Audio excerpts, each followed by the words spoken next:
So appreciate you guys tuning in. If you're new to these conversations, Expert Mentors was really built with the Honey Badger Nation in mind, because we've got a lot of tremendous rock stars like Ben that just really come from a place of contribution that really want to just give back. And that's the intent and the goal of these conversations, is just to provide you guys with as much value to where you can apply immediately some clear takeaways to apply into your business and your life and continue to rock. So, Ben, there's 12,000, 13,000 plus in the Honey Badger Nation, continuing to grow. And so I know a lot of people haven't had an opportunity to connect with you. I would love for you to just kind of unpack your story a little bit so people get to know a little bit more about you. God, you can go a long way with the story, right? We might not have enough time, right? Yeah, I mean, I never thought I'd be in real estate. I don't know that anyone wakes up and goes, "Hey, I guess people do. I'm gonna be a realtor when I grow up," but that was not my jam.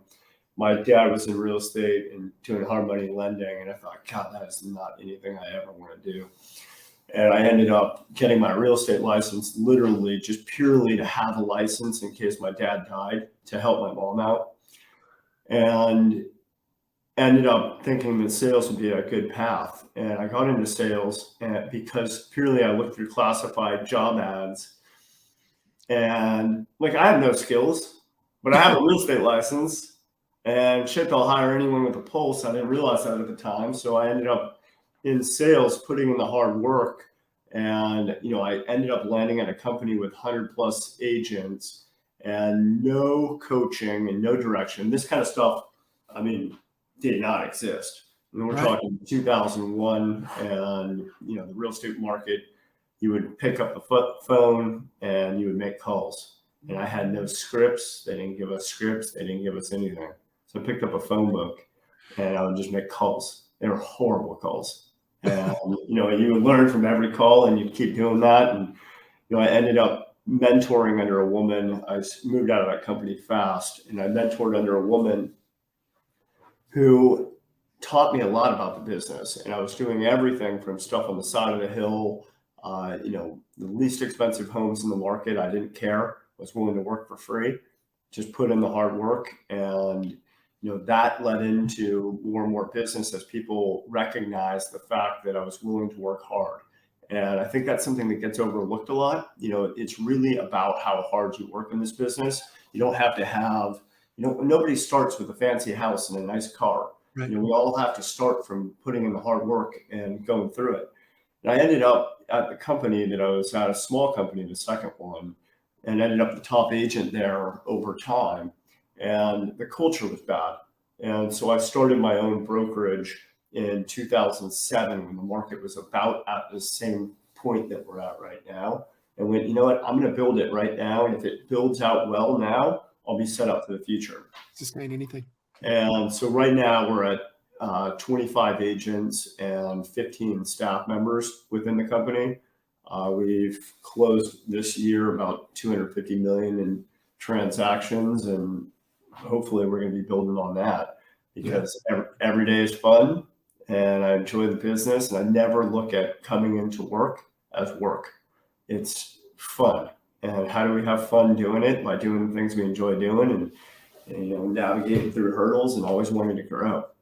I love that, man. And kudos to, the results and kind of, where you guys are at. You said something in there about, overlooking hard work, and, it's also hard work with the right activities.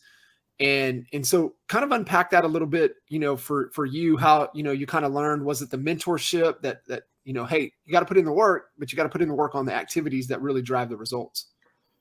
Yeah, that is on point. And I had a conversation with a young agent in the office today who, is very ambitious and is willing to show up at 7 a.m. every day, make the calls and be the last one to leave. But he's not finding the best results in doing that. And it's not because he's working the hardest, it's maybe not working smarter. And the conversation, in that is, hey, look, if you're a waiter, and, I waited tables, I think a lot of people have waited tables, it's rite of passage. You can't keep running back to the kitchen every time. Use the word kitchen for you. Probably should say that. run back to the kitchen. You can't just grab a glass of water every time you run back there. You got to consolidate, and you got to do the activities that are going to be the revenue producing. Bring the check so the next table turns, and do all these things and consolidate. Stop by every table.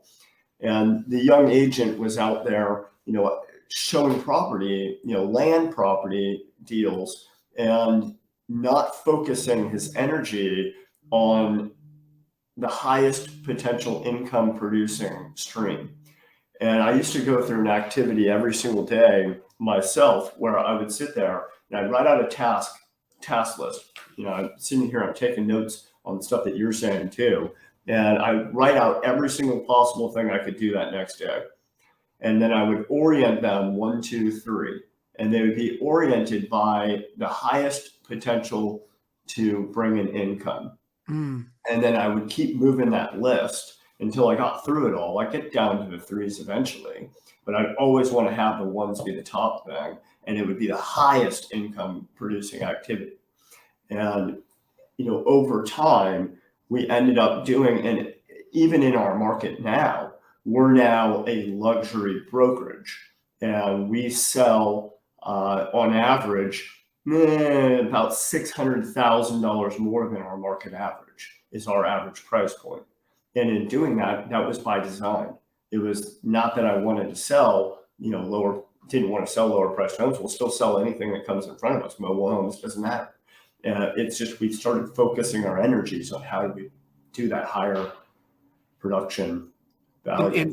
And that goes back to that, to being really intentional with that priority list, right? It's not time management. I believe it's more energy management, and it's the energy around the priorities, and it's usually priority confusion. And so that exercise that you shared, I love that. And for you guys listening in, that is like, you want a little nugget that will get you over, the ledge of taking action and momentum. Put a dollar amount right next to that activity. And I think, that exercise right there is powerful. We used to, Jay was the main focus, and he was the guy. I mean, he took all the listings and we had the big files back then, and we would stack files on his desk, and the only files on his desk were the ones that he had to call for a price adjustment to reposition the home. And he would never want to do it at all. He would never want to have that conversation. And so what we started doing is we started writing dollar amounts next to the properties. This is how much it's worth if you get the home adjusted down to where it needs to be positioned in the market that we know it'll sell. And that got him motivated. So that was one of the little things that we learned, was put the actual dollar amount. And I love that you said that, and prioritize 1, 2, 3. 1s are the most highest dollar producing activities. Put a dollar amount. And so what if you don't get to 3? And we all have the same amount of time during the day. You have 24 hours. I have 24 hours. And the person who prioritizes the highest dollar amount ends up winning more frequently. There's a book that I actually give to a lot of new agents. I have it right here. And this is exactly what you're talking about. I love that. Yes. And this book is literally, the book can be summarized in a few sentences.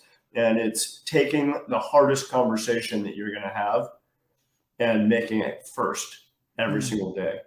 And so if Jay were to have to make those calls, well, guess what? Make those calls right in the morning, get that done with, get your 1s done first. So that way you can move on with your day and put that behind you, and hopefully get more 1s on your plate. Get more 1s. Yeah, I love that. So talk through kind of, as we are looking like there's some similarities to, like you said, 07, 08. I mean, it's different. However, there's some similarities to what's going on, transaction count, agent, reduction.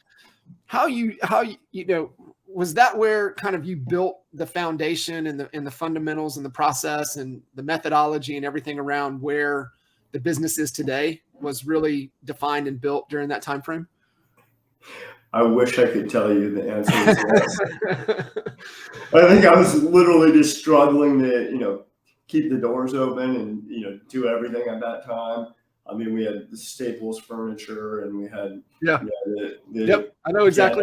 Ghetto fabulous office with with listings taped into the window, and taking other people's listings. But I think what you learn through the hard times is that you see that it's not always that easy. And it's a relationship business that we're in. And some of the people that I nurtured, even back, in 2007, 8, they may not have bought immediately, but I kept in touch with them and I kept adding value. And, 5 years later, they might have bought a home from me. And I watched that keep exponentiating. And I think it's really, really hard for a newer agent right now to realize that it's not about today and that it's about tomorrow. Because oftentimes you need to eat today. Right.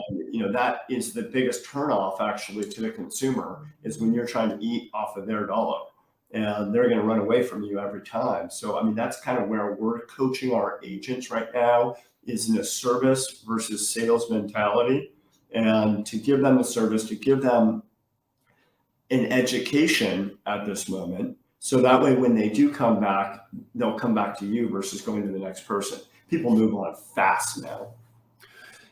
Why do you think that is?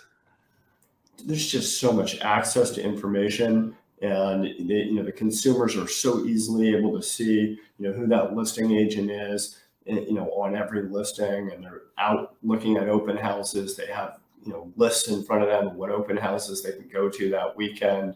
And it's just easier for them to connect with more agents. So the agent that is there and is acting of service, and the agent that is there and giving value, that is the agent they're going to go back to almost every time. So it kind of ties into kind of the theme of this conversation around that unique service proposition.